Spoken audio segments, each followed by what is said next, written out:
جی السلام علیکم، میرا نام ڈاکٹر سید حماد عالم ہے۔ میں کچھ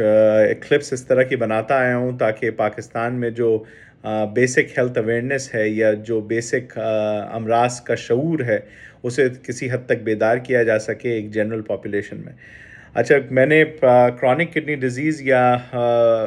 امراض گردوں کے امراض کے بارے میں ایک دو کلپس پہلے بنائی تھیں، تو کسی نے مجھ سے پوچھا تھا کہ آپ گردوں کے امراض کے بارے میں کون سی ادویات تجویز کرتے ہیں۔ تو بیسکلی ادویات تو is completely up to the discretion of the physician جو آپ کو ٹریٹ کر رہے ہیں کہ ان کے آپ کون سے یعنی گردے کے ماہر یا اسپیشلسٹ کو دکھا رہے ہیں، اور ان کے بیسس پر وہ جو بہتر سمجھتے ہیں یا جو بہتر ادویات کے ساتھ ان کا انٹریکشن یا ایکسپیرینس ہے تو وہ دینا ان کے لیے مناسب ہے۔ ایز سچ اگر گردوں کی ادویات کے بارے میں بات کیا جائے تو گردوں کی جو بیماری ہے، جو میں ہمیشہ کہتا ہوں کہ 2 یا 3 چیزوں سے جو نکلتی ہے،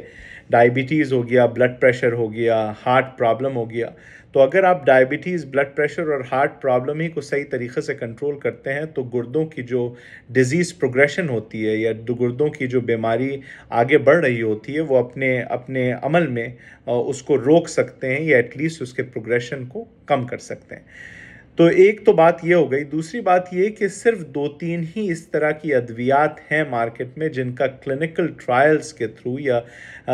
مختلف لٹریچر کے تھرو پتہ چلتا ہے کہ وہ باضابطہ یعنی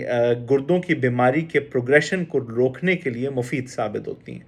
اس میں سے ایک دوا تو سوڈیم بائی کاربونیٹ ہے جو آپ بیکنگ سوڈا استعمال کرتے ہیں۔ وہ بیسکلی بیکنگ سوڈا کی آپ اس طرح سمجھیے کہ ایک ٹیبلٹ ہے۔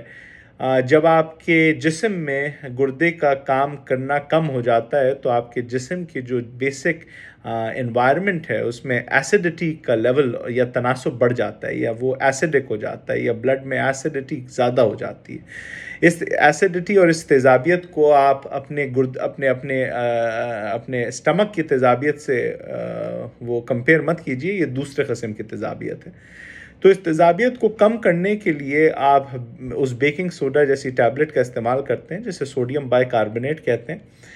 سوڈیم بائی کاربونیٹ بیسکلی آپ کا سوڈیم ہے، جس چیز میں بھی سوڈیم ڈلتا ہے وہ عموماً واٹر ریٹینشن کرتی ہے یا پانی کے یعنی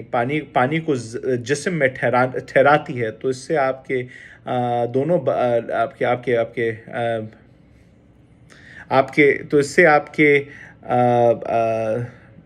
پیروں میں سوجن ہو سکتی ہے۔ تو اگر آپ کا ڈاکٹر سمجھتا ہے کہ وہ آپ بیسکلی اس کا ایک خاص پیرامیٹر ہوتا ہے بائی کاربونیٹ کا جو ضروراً آپ کے گردوں کے اسپیشلسٹ کو پتہ ہوگا، تو اس سے ضرور تجویز حاصل کیجیے کہ اگر آپ سوڈیم بائی کاربونیٹ کے لیے ایک خاص حد آپ پورے اترتے ہیں اس پیرامیٹر پر یا نہیں اترتے۔ دوسری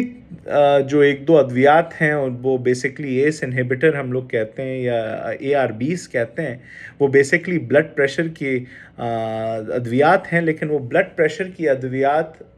لانگ ٹرم آپ کے کڈنی لانجیٹیوٹی کو پرولونگ کرنے کے لیے استعمال ہوتی ہیں۔ تو ایس انہیبیٹرز بیسکلی آپ ان اشخاص میں استعمال کرتے ہیں جس میں کڈنی ڈیزیز آپ کا پروٹینوریا کے ساتھ ایسوسیٹڈ ہوتا ہے، یعنی آپ کا کڈنی تو خراب ہے ہی ہے، لیکن اس کے ساتھ ساتھ آپ کی کڈنی کی خرابی کی وجہ سے جو پروٹینز آپ کی کڈنی کو جو پروٹینز رہنا چاہیے تھا آپ کی باڈی میں وہ نہیں رہ پا رہا، تو اسے پروٹینوریا کہتے ہیں یا آپ کے یورین میں پروٹین کی مقدار بڑھ جاتی ہے۔ تو اس اثنا جب بھی آپ کے پروٹین کی مقدار بڑھے تو یہ بات سمجھ لیجئے